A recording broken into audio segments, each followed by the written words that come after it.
जय शिवराय, जय भीम, जय लवजी।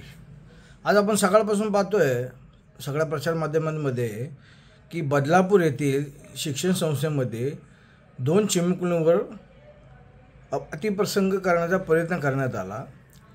त्यासाठी ते गेले 8 ते 9 तास झाले बदलापूर रेल्वे स्टेशनवर उपस्थित आहेत।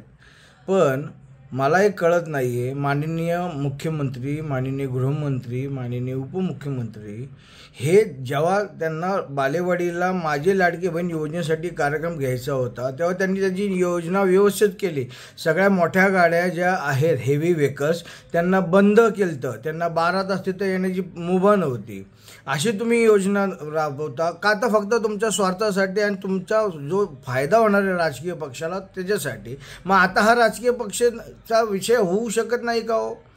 तुम्हाला जर त्या गोष्टी तुम्हाला नियोजित करण्यासाठी तिथं तुम्हाला लोकांची सगळं नियोजन लागतं आणि तिथल्या प्रमुख महिलांनी, तिथल्या ज्या आंदोलक आहेत महिला, त्यांनी स्पष्ट ना आम्हाला लाडकी बहीण योजना नको आहे, आम्हाला ते 1500 रुपये तुमची भीक नको, पण आमच्या मुलांना, आमच्या मुलींना एक असं तुम्ही सक्षम असं एक नेतृत्व द्या की तुम्ही होऊन काही करू शकता, काही आणू शकता, कुठं जाऊ शकता, तुम्ही एकदम निर्धास्तपणे तुम्ही जीवन जगू शकता या महाराष्ट्रामध्ये।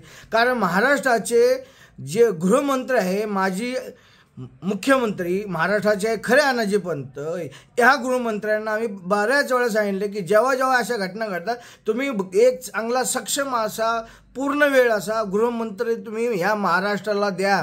पण तरी गृहमंत्री ऐकायला तयार नाहीत, त्यांचा भारतीय जनता पक्ष ऐकायला तयार नाही। पण एक लक्षात ठेवा, ह्यात नुसतं राजकारण करायला होतं, त्या महाजनला पाठवलं, महाजनचा काय त्याच्याकडे काय पावर आहे हो?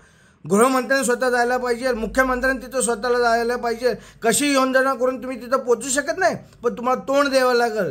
ह्या माझ्या महाराष्ट्राच्या मायबाप जनतेला तुम्हाला तोंड द्यावं लागेल। तुम्ही तिथे गेला ना, गिरीश महाजनला पाठवलं, शेवटी त्यांना तिथनं परत यावं लागलं। काय केलं तुम्ही? 3 जणांचं, 3 पोलीस निरीक्षकांचं तुम्ही निलंबन केलं।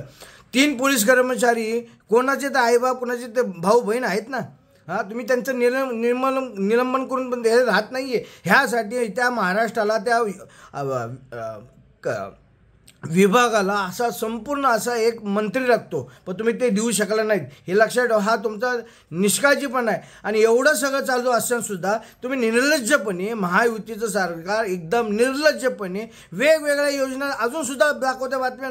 अहो, तुम्ही आजच्या दिवशी तर तुम्ही ते बातम्या दाखवू शकत नव्हत्या, तुम्ही उद्या दाखवू शकता।